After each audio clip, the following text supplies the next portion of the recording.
Labradoodle puppies who are walking, talking, seeing, and hearing.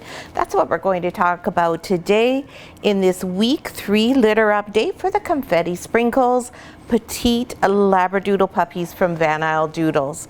These little guys in this video are going to show you all how coordinated they are, how strong they are, and of course how incredibly adorable they are.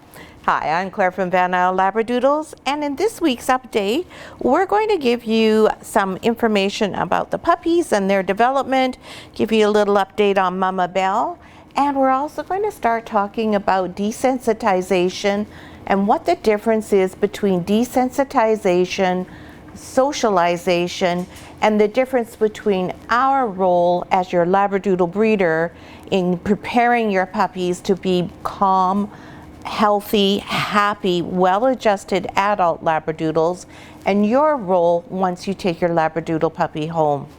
So let's start off recapping what's going on in this past week with the puppies. So the first thing you'll notice is we have a lot of white in here, and we've got white because we have white dogs, and we also have our hospital pads down now. The hospital pads are what we use first to start having the puppies learn where to go to the bathroom. These are absorbent, they're washable, they are able to keep underneath clean and dry, and they're really easy for us to pick up and change multiple times during the day. And we do need to change them multiple times during the day because now at this point Mama Belle is not so interested or able to absorb all of their urine. Oh, we got a little sing-song from Pink Color Girl.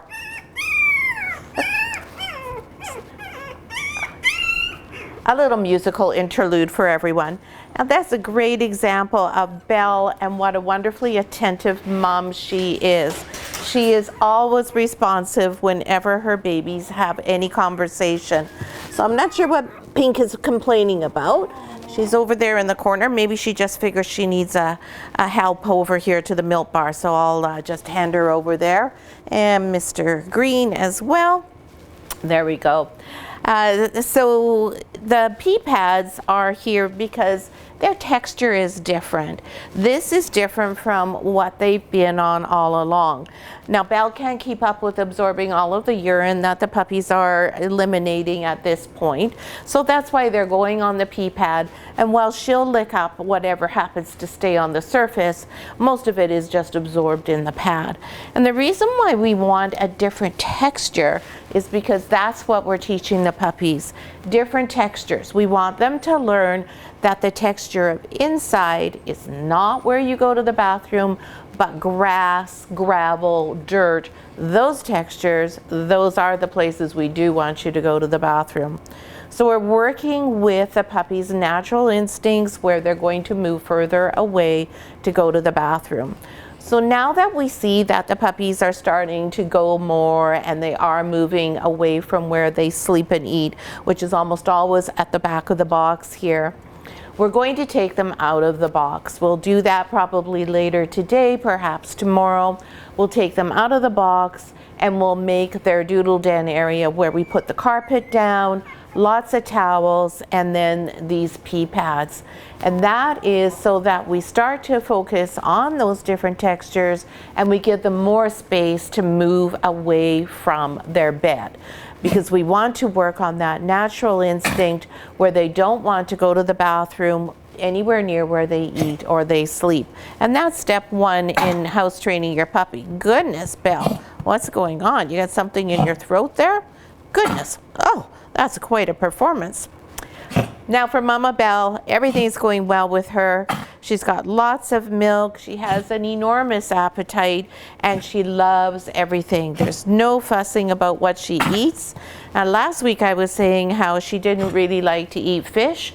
This week it's okay, fish is fine.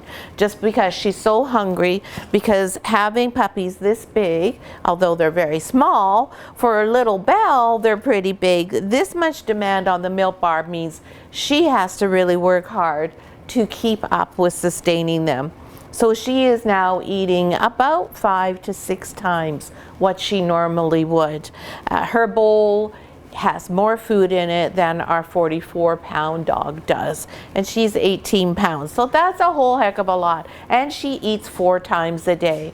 And on top of that, we're giving her little supplements such as tripe, and of course she has bones every day. So now what about the kids here? What are they all up to? So when we did our week 2 update, they were not very cooperative about showing you their eyes. Once they finish nursing here, I will pick them up and you will see everybody's eyes. Now what about their ears? Are their ears all open? Everyone has their ears open to a degree. Now, Pink Collar Girl was the first one to open her eyes. She is also the first one who opened her ears all the way. She can hear everything. You'd think that perhaps when she can hear herself with those operatic little things there, that she might tone it down a bit. She might be scaring herself with all of her interesting sounds, but so far she seems to like the sound of her own voice. The main thing that we're seeing with the puppies in terms of their physical development is the strength they have in their bodies. You can see when they're nursing here, they're able to really get around, push each other out of the way, climb on top of Belle if it's necessary. You'll see Green Collar there, he's going from one place to another because probably faucet number 1 is run dry, and they're just very vigorous now. They're tottering around on all 4s with no problem. You'll see Green there. He's supporting himself at the milk bar to be able to go and he's trying to get underneath to the other side where there might still be some supply left if this side is happening to run low. And yeah, that one is empty. We've had 2 of them say no now. So I'm trying to direct him over here to this one at the back, which has lots in it, but is a little harder to find because his sibling is hogging both of the back ones here. So we'll just give Mr. Green a little bit of help here finding this one. He's so excited about finding it that he's not. There we go. Now he's latched on properly. We'd like to make sure that the puppies find those back ones because they can get over full, and if they're not released, then we can get some lumps and bumps, and we definitely do not like to ever see that because that can lead to problems with mastitis. Someone's complaining there that their location is running dry, I think. So when we see this happening, when we see that Belle's running out of milk before the puppies feel satisfied, we know it's time to start introducing solid food. So we have Bocce's puppies as well, who are not yet started on solid food. They were all born in the same week, Bocce, Noisette, and Belle. So I think it's probably time for all of them to start on the solid food. So what that will be is just pablum and goat's milk with some pumpkin, and we'll talk a bit more about that next week, because for sure when they're 4 weeks old they will be on the solid food. But I think given what they're showing me here, probably Belle needs some support and is not able to keep up with their demands. Now, so what else is happening here with the puppies now that they can see, they can hear, and they're going to start eating on their own? It's a milestone when we get to week 4. The difference between a puppy at week 4 who's able to eat independently, go to the bathroom independently, keep themselves at a room temperature on their own, and able to move around, see and hear. Those are huge changes in just 4 weeks of life. 4 weeks ago, they couldn't do anything. They could hardly move. They could hardly get onto the milk bar, and now just look at them. So what else is happening at this critical time is their development of fear, being wary of things, or being bold and confident. So what do we want to do there to make our puppies confident? We don't want them to be brash and outgoing and kind of snotty and cocky, but we don't want them to be reticent and shy and scared of things. We want to have a really nice balance. So what we do in week 3 through to week 8 when you pick your puppy up is we do desensitization. That's step 1 of what you hear everyone talking about all the time, and that's socialization. So socialization is something that builds from desensitization. So the first thing that we want to do is we want to start exposing them to things. And we want to expose them to things in a very positive and measured way. We don't want to bombard them with all sorts of new sounds and experiences. We want to do it to the point where they're comfortable. So in a litter, and because we're in the doodle den and we have more than one litter, Bocce's puppies are right beside us, we will take all the puppies into consideration. So yesterday I was exposing them to thunderstorms. So we have a playlist that is full of thunderstorms, lots of big bangs and tons of pouring rain, sounds of wind, doors banging, windows clattering, that sort of thing. Things that puppies or adult dogs rather, are often afraid of. So we start that playlist when the puppies are feeling kind of dozy, they've had lots to eat, they're nice and cozy. And we start it very low and we just leave it running almost like white noise in the background. We make sure that we check all the puppies and nobody's startled, nobody's backing up, nobody appears to be worried by it. And then as soon as we've got a little bit of time with it like that, we crank the volume up a bit. And we just do that in very small increments. As soon as, or if, we get to a point where the puppies are responding in a negative way, we back it off, or we just quit altogether. We don't want to make it so that this is a negative experience. That's the most important thing to take away from both desensitization and socialization. It's not about the number of things the puppies are exposed to. It's not even what they're exposed to, as opposed to what they are exposed to is positive, and they leave that experience feeling just fine. We want them to feel neutral or positive. Neutral's our goal because we don't really want them to respond one way or the other. We want it just to be a fact of life and something they're not worried about. And we can see here we got a little black collar here trying to worm their way in closer to Mama Belle, just checking and seeing like, hey, can I cuddle up with you, Mom? Yeah, I was really looking for a cuddle right now. Hey, black collar, hi, pretty.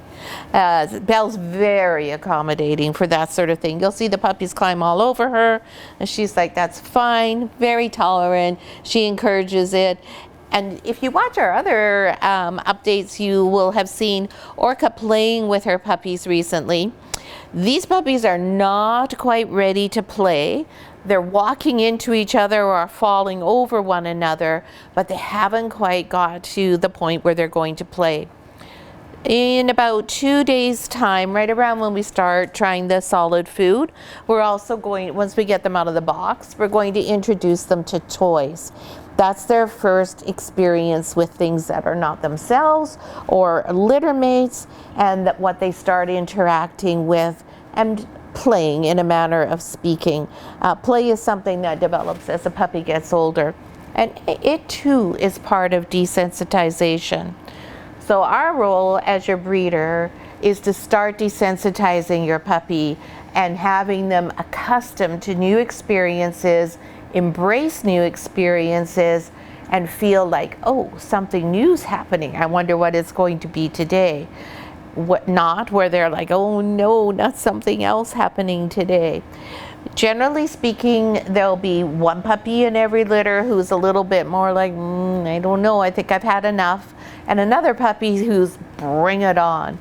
So we curate what we do for each puppy and their experience to make sure it's right for that actual puppy. If they're all doing fine, great, then we move on as a group. But almost always we will have to have some individualized program for each of the puppies in order to meet all of their needs.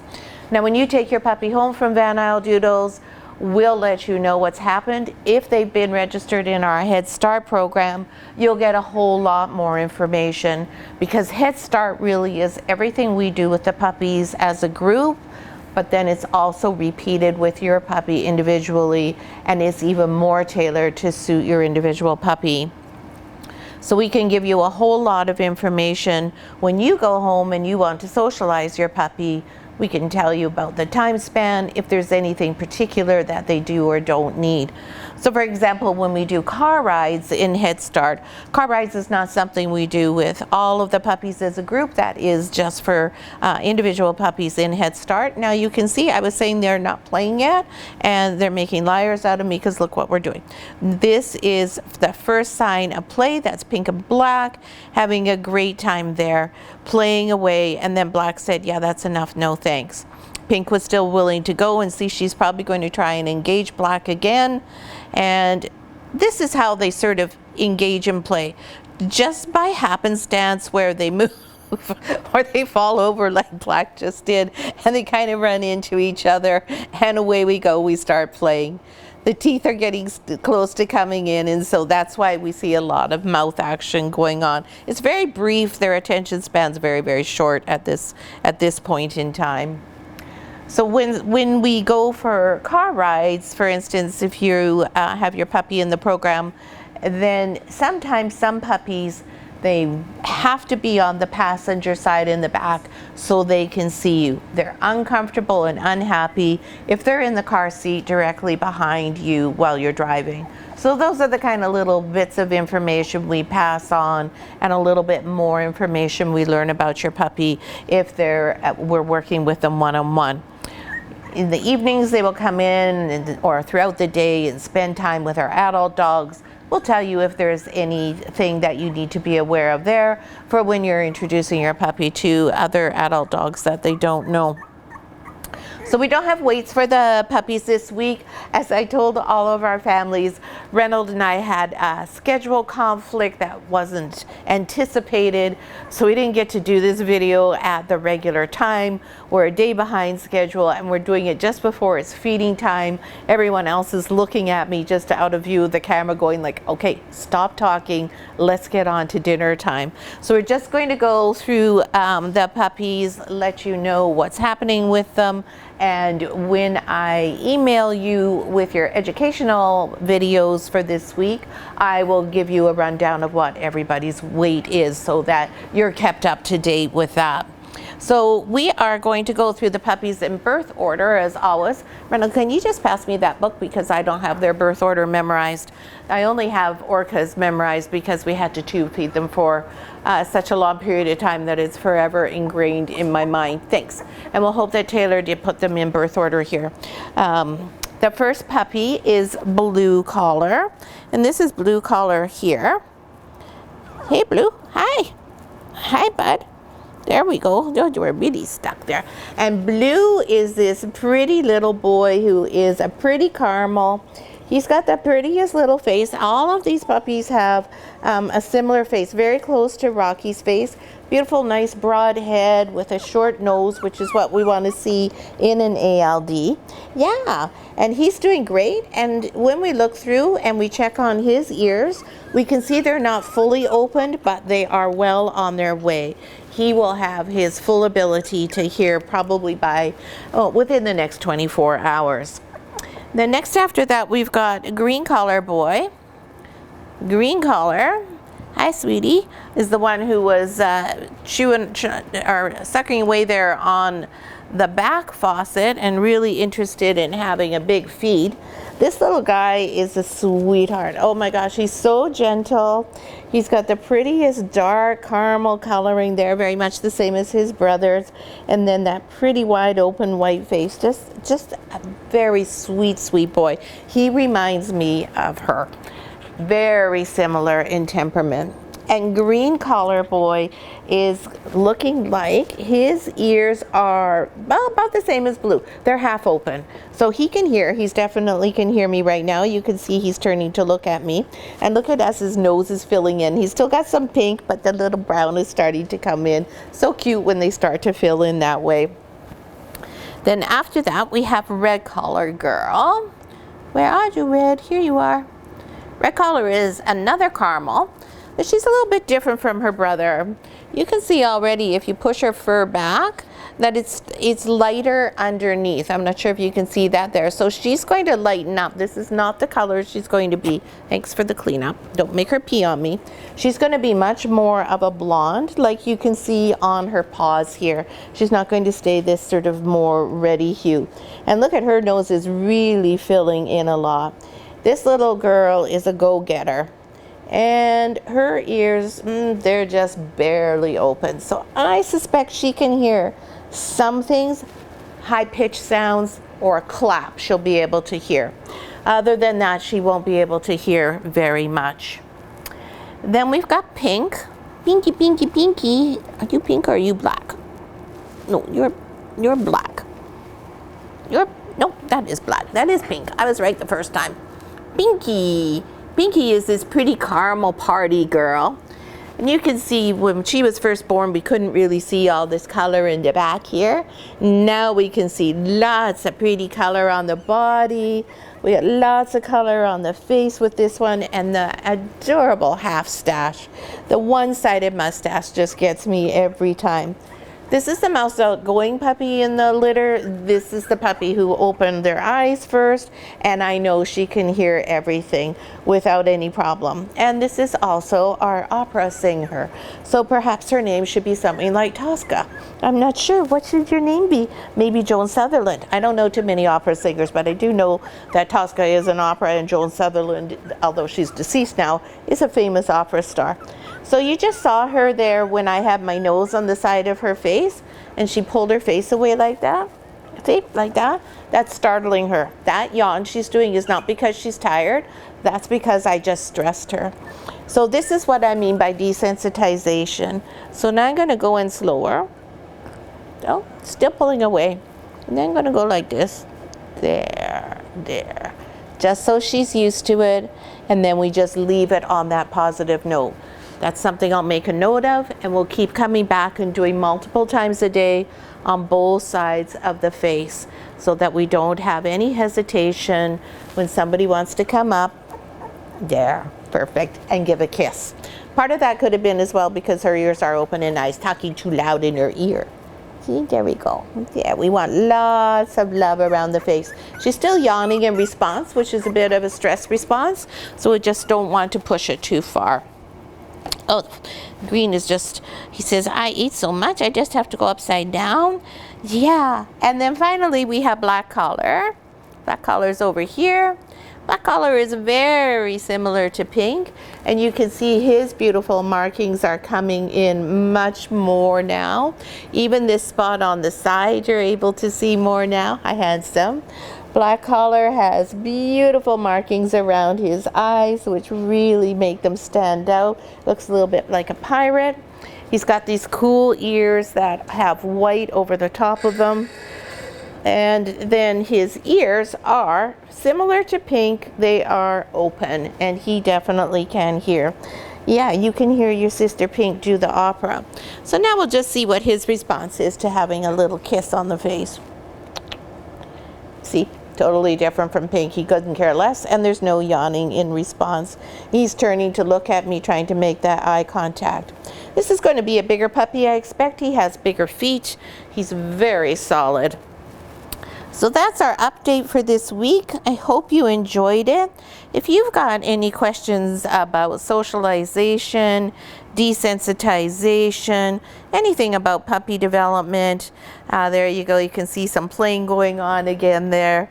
That's just really the most fun thing. I just love when they start playing. It's just too cute to watch them with their little paws flailing about as they try to figure out how to play. Green, what are you doing upside down over here? Let's move you over there. There you go. I don't want you to get squished.